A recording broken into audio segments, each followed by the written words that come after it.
Hello, and welcome to a Suntup unboxing with that glorious Suntup tape going around.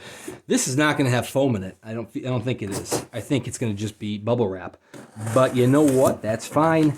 This is Blackwater by Michael McDowell, the artist edition. Let's get rid of that receipt there. Yeah, defective, non-returnable. It's a dinged copy. It's a box within a box. So there we go. Unboxing number 1, complete. Unboxing number 2, complete. So here we have a dinged copy. Let's see how dinged it is. Suntup, I mean, I suppose there have to be dinged Suntup copies out there. But Suntup has a very, very high level of quality assurance. So usually their dinged copies are not very dinged. It's something that, most people would consider, just the run-of-the-mill marks. So the slipcase itself looks great. Michael McDowell, Blackwater. Nice little band there. A little scuffing on the band, unless that's the ding. Who knows? I did unbox the numbered edition on the channel.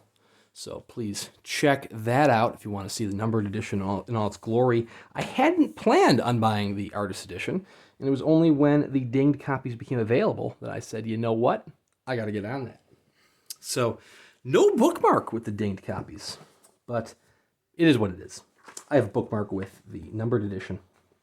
So only edition that has the dust jacket, Marcela Bolívar's beautiful artwork. Her artwork is breathtaking. I wasn't a huge fan of the novel itself and the going-ons of Perdido, but Bolívar's artwork is easily the best part. And every single piece was like a 2-page spread. I imagine it's going to be the same way in the artist edition, but let's take a look. I gotta say, the book, I mean, it's got a little scuffing. There's a little page there that might have a little crease, if that's the ding. And that's something I can live with. Very nice cloth binding here. Michael McDowell, not Malcolm McDowell, the actor. Blackwater. Kind of plain end papers. Kind of got a nice little scaly texture to them. So I guess they're not plain. The frontispiece by Bolívar. It's got Afterward by John Langan, a.k.a. the author of The Fisherman.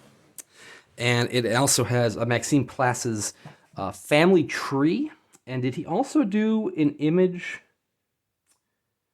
illustrated map of Perdido? He did, okay. He did do an illustrated cartography of Perdido itself. There it is. Maxime Plasse, a.k.a. Max's Maps, well known for his fantasy map-making abilities. But here he is bringing it to the Gothic world of Perdido. So I did give a synopsis in the numbered edition unboxing, but the entire novel reads like soap opera. Follows the Caskey family. There's one of the beautiful spreads, and Eleanor, who they find amidst a flood in Perdido, Alabama. Eleanor quickly becomes entangled with the Caskeys, and it's a haunting, I don't know if haunting is the right word for it. It's a soap opera. There are bits of fantasy here and there, but the bits of kind of horror and fantasy are greatly outweighed in like a 1-to-10 ratio by soap opera drama. And I'm not going to lie, it was originally published as like 6 smaller novels. It was serialized back in the 80s. And the first 2 volumes were phenomenal. I loved the first 2 volumes. As the volumes continued, I started to find that it had diminishing returns, if you will. This is the Fortune.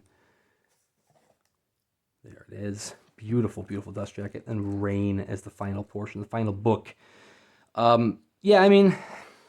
Here's cover art from the originals. You had the flood, the levee, the house, the war, the fortune, and Rain.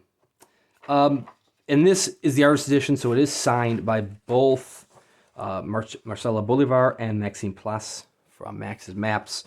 I mean, the story, it spans decades, so you're going to grow old with this family.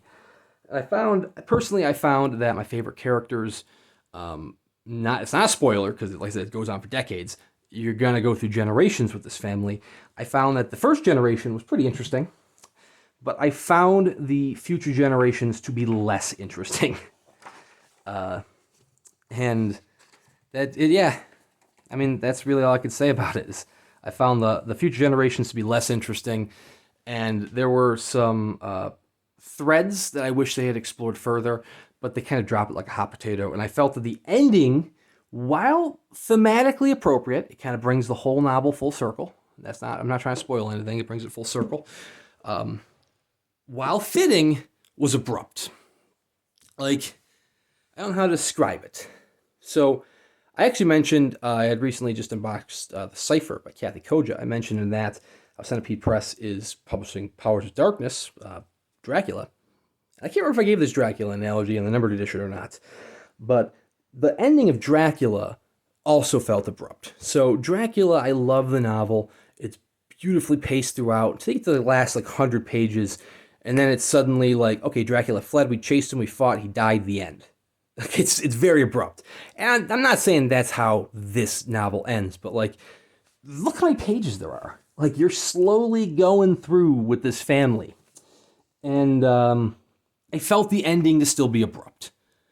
The hell with it. I'm going to spoil it here in a minute. So, if you don't want spoilers, end the video now. If you haven't already, thank you very much for watching. Please consider subscribing. If you don't mind spoilers, stick around. So right now it's 6:50. I'll give you 10 more seconds to leave, but then I'll spoil it at 7. It's the 7-minute mark.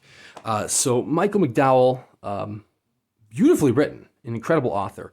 But now we're getting into spoiler territory. Eleanor has sea monster powers. She can turn into a sea monster when she has a connection with the Blackwater River. It's right beside them. They never quite fully dive into what her history is. The most interesting daughter reverts to kind of the sea monster form, and she goes off to live her sea monster life with one of her 2 children. And she was the most interesting character, and then she's gone. And at one point, Eleanor takes that daughter upriver. I believe it was upriver or downriver. It had to be upriver, I believe, to where they originated from. And it's like, oh, this is where our family is from. And they don't really explain anything from that. It's like, I kind of want more details on the sea monster lifestyle. But anyways, that's not even about the ending. That's just a random tidbit. The ending, you get to reign. So Eleanor, up to this point, has cleverly kind of manipulated her way into the family. She knows how to get the family's lumber business to absolutely soaring heights. And it works really well. She kills Mary Love, which is the mother. There are gruesome deaths here and there, but it's not a horror novel. It's a gothic soap opera. And it's very slow paced, very methodical, working her way up, working her way here and there. And I can't remember if it was a grandson or not. But basically, the ending chapters are the Eleanor's granddaughter, who is a sea monster, emerges. She comes back towards the family, and the grandson, I think it's her cousin, who's kind of a redneck and he's very into hunting. He's out hunting one morning, and the sea monster kind of sneaks up on him, and he turns around to shoot the sea monster. Eleanor jumps in the way to save the granddaughter. So the slow, methodical, and suddenly, boom, she's shot. And then it felt like 10 pages. It's she's shot, she's dead, the levee breaks, the town floods, the end. I don't know. Maybe it's just me. Thematically, it starts with a flood, it ends with a flood. It all comes full circle in that regards. But I don't know. I wanted something other than, okay, she's shot, she's dead, the end. But that's kind of what you get. It felt like Michael McDowell had written 6 volumes. He's written 5.5 volumes, and he's like, God damn, how do I tie this up? So he just does really fast. But anyways, that's more of a rant, I guess, than a review. It is very well written. It's beautifully written, beautiful Gothic imagery. Southern Gothic, not Gothic Byron or Shelley. Southern Gothic imagery throughout. Very beautifully written, and it's a beautiful production by Suntup. The numbered edition is astounding. This artist edition, even a dinged copy, is beautiful. And copies are still available of the artist edition. The dinged copies are all sold out, although you never know. Maybe a little more will pop up. But, I mean, for a dinged copy, I couldn't turn down the opportunity to get an artist edition. I wasn't wowed when I had gotten the I wasn't wowed when I read the book, having only ordered the numbered edition. I wanted to hold off on the artist edition until I read the novel. For me, it wasn't really a novel that I was saying, wow, I need an artist edition at full price. But for the dinged cost, you couldn't go wrong. So if you go out there and find a reduced copy, you can't go wrong. And you might love it. I mean, I know I am in the minority here of folks who weren't wowed by Blackwater. There are a lot of folks out there who absolutely loved it. I'm in the minority. So you might read it and absolutely adore it. Adore all the pages of it. Like I said, I liked the first 2 volumes were phenomenal, and then I liked each subsequent volume just a little less each time a new volume arrived. This isn't the only edition out there. If you want to spend even more money, the Centipede Press edition, which actually had 6 volumes, it's long sold out and even more rare. None of them are signed by McDowell. He passed away in, was it the 90s? He passed away a while ago. But the Centipede Press edition looks gorgeous. I could never afford it, and I'm not really interested in spending that kind of money.